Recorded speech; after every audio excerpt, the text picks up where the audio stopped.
Hello everyone, welcome to my YouTube channel. आज मैले यहाँ किन भिडियो बनाएको भने मैले भिडियो बनाएको थिएँ यता हेरिकन। यहाँ चाहिँ आज मैले भिडियो किन बनाउँदैछु भने जति पनि मान्छेहरू साइप्रस आउनुहुन्छ नि, साइप्रस जानको लागि कतार वेटिङमा बस्नुहुन्छ नि, वेटिङमा बस्दाखेरि चाहिँ यता मुनि माथि त्यो हामी लिफ्ट चढेर जब हामीलाई माथि उतार्छ नि काठमाडौँदेखि उतारेपछि हामी यहाँ मुनि आउने, मुनि लिफ्टमा चढेर मुनि आएर यहाँ C25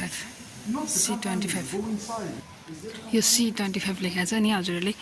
यो C25 लेखेको चाहिँ यता यता नकटिकन यतापट्टि चाहिँ फिमेलहरूको वासरुम छ है। यता यो फिमेलहरूको वासरुम छ। यो वासरुमदेखि अगाडिबाट चाहिँ रेस्ट गर्ने ठाउँ छ।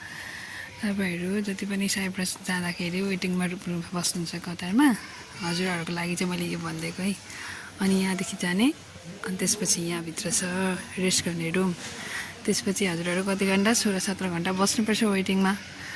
16-17 घन्टा बस्दाखेरि चाहिँ यहाँ आउने मुनिबाट, अनि माथिबाट आएर यता मुनि छिरेर यो 25 लेखेको नम्बरदेखि सिधै अगाडिपट्टि यहाँ छ रेस्ट गर्ने रुम। हजुरहरू यहाँ आएर चाहिँ रेस्ट गर्नु होला। हामी चाहिँ यहाँ 16-17 घन्टा सुतिसक्यो है। त्यसपछि उठ्यो अनि यता यस्तो छ। अनि म चाहिँ सुत्दा गरेर अहिले चाहिँ उठेर मुख दिन जाँदैछु। मेरो दिदी चाहिँ यहाँ गइसक्नु भएको छ वासरुम कुटुङटुङ।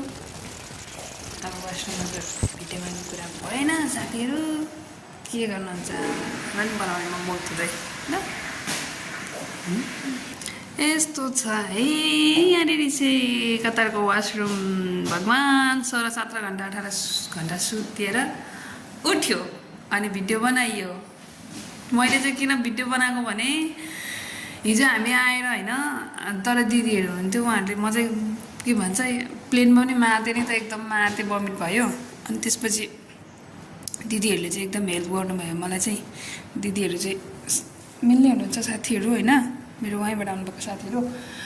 अनि उहाँहरू चाहिँ एकदम चलाख भएर खानेकुरा डङ्की खाएर अनि यहाँ तल मुनि यहाँ वासरुमको छेउमा सुत्ने ठाउँ छ ल जम भनेर उहाँहरू ल्याउनु भयो। अनि दिदीहरू चाहिँ एकदम गट्टा कोठा खोजेर मजाले कहाँ कतिखेर सुत्ने, कतिखेर ठाउँ भेटिन्छ सुत्ने भनेर चाहिँ म चाहिँ त्यो बस्ने ठाउँमै सुतिदिरहेको थिएँ होइन। तर दिदीहरूले आएर यहाँ मुनि थाहा रहेछ नि त उहाँहरूलाई त। दिदी कविता दिदी हुनुहुन्छ, कविता दिदी पहिले एकचोटि विदेश पुगेर आइसक्नु भएको मान्छे, उहाँलाई थाहा छ। अनि उहाँले भन्नुभयो ल यहाँ मुनि यहाँ छ भन्नुभयो नि त। त्यही भएर मुनि आएर सुतेर अब उठेको मुख धुने